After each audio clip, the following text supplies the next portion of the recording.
Next পারফর্মারকে ডাকতে হবে। Please welcome Naogaon Rajshahi থেকে তানভীর সরকার।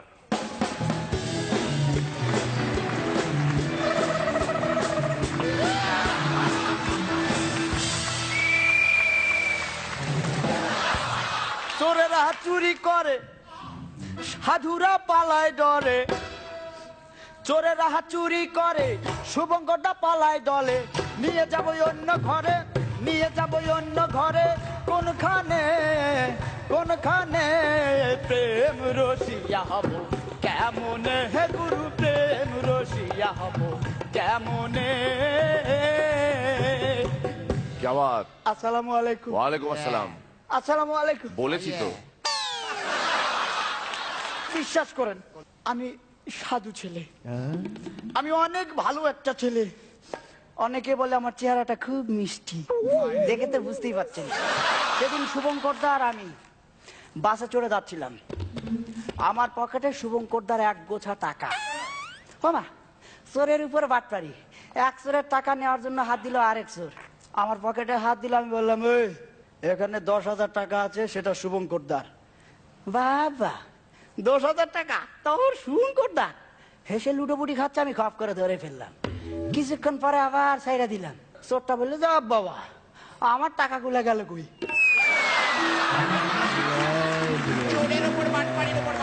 সেই থেকে এখনো ধার উপরে আছি।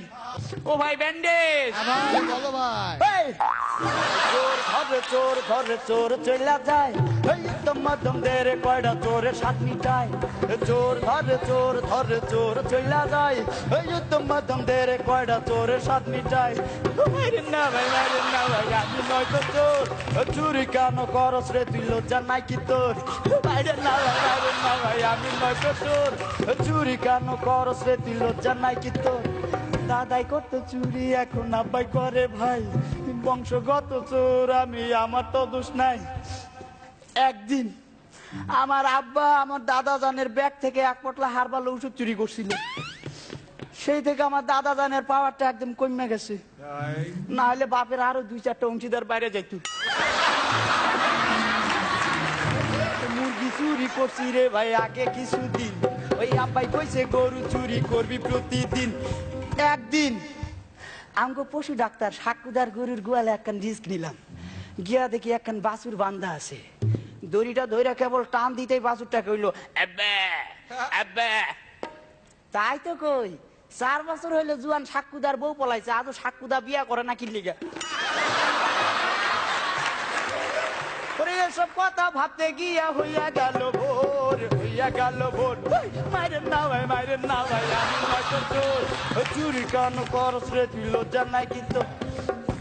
ভাইয়ের কাঁথা চুরি করতে গেলাম, গিয়া দেখি লুঙ্গির লগে কাঁথা গিট্টি মাইরা দিছে। খুঁটিটা সহ দিলাম এক টান।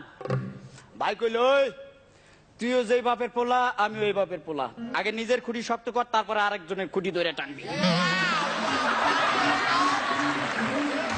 ওসব কথাই আমি আর বলবো না রে ভাই, ওই গরিব বইলাই আমাদেরকে দেখার তো কেউ নাই। শরীর আমার তেলে মাখা পিছলা করছি ভাই, ওই আপনারা যে ধরবে না মাই কারো সাধ্য নাই। তাই সাইরা দেন ভাই আমি আমার জীবনটা বাঁচাই, যতই বুদ্ধি করস রে তোর সারা সারি নাই। সাইরা দেন ভাই আমি আমার জীবনটা বাঁচাই।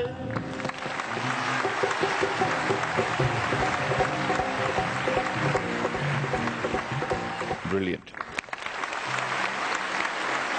রনিরা, আমার মনে হচ্ছে হাসির উপাদান আরেকটু হয়তো ভবিষ্যতে বাড়তে পারে, কিন্তু ইউনিক লেগেছে, খুব চমকে গেছি এবং আপনার ক্ষমতা দেখে বিস্মিত হয়েছি।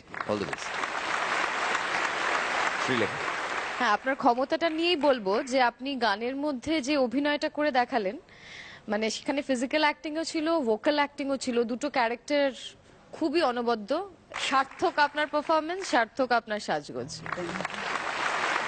গৌরবের কেমন? আমি ভীষণ এনজয় করেছি, মানে এটা সত্যি একটা নতুন ধরনের জিনিস দেখতে পেলাম এখানে। আজকে আমি থাকতে পেরে ভীষণই প্রিভিলেজড মনে করছি নিজেকে, যে এরকম একটা পারফরমেন্স দেখতে পেলাম। থ্যাংক ইউ সো মাচ, ভীষণ ভালো লাগলো। Did you see what he just did? Did you see and did you hear what Gaurav just did? He did not use the words mind-blowing, fantastic and seriously.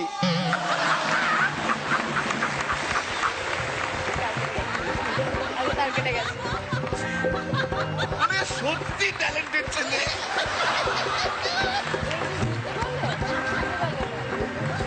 আরে এসে এইখানে হইয়েছে শব্দ, ব্যবহার করেনি ওই 3টে শব্দ। তোমরা তো জানোই আমি কখন থামবো। Thank you for not using mind blowing, fantastic and seriously. Okay কিছু বলার আগে আমি ব্যান্ডেজ বল, bandage thank you thank you thank you. দারুন দারুন।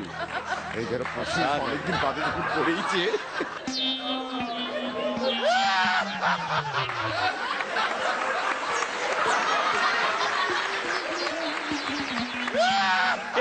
পরে দেবেন, পরে দেবেন।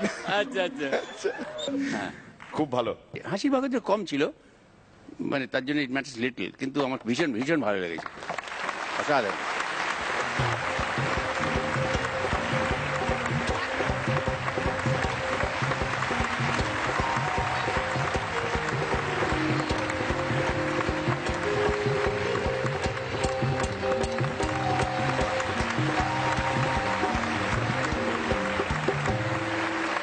কিন্তু তার আগে জাজদের তরফ থেকে জানানো হবে যে আজকের সেরা পারফর্মার কে।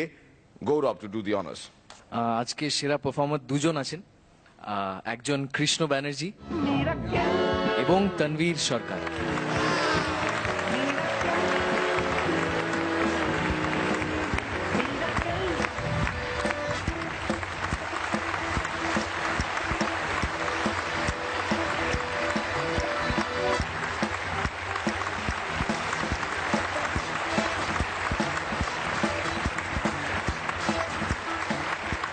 ওকে, তনবীর আর কৃষ্ণর জন্য 25,000 টাকা cheque, performers of the day, and ডলফিনের তরফ থেকে একটি মোবাইল ফোন। কংগ্রাচুলেশন। প্রাণ লিচি ড্রিঙ্কের তরফ থেকে একটা গিফট হ্যাম্পার তোমার জন্য, তনবীর।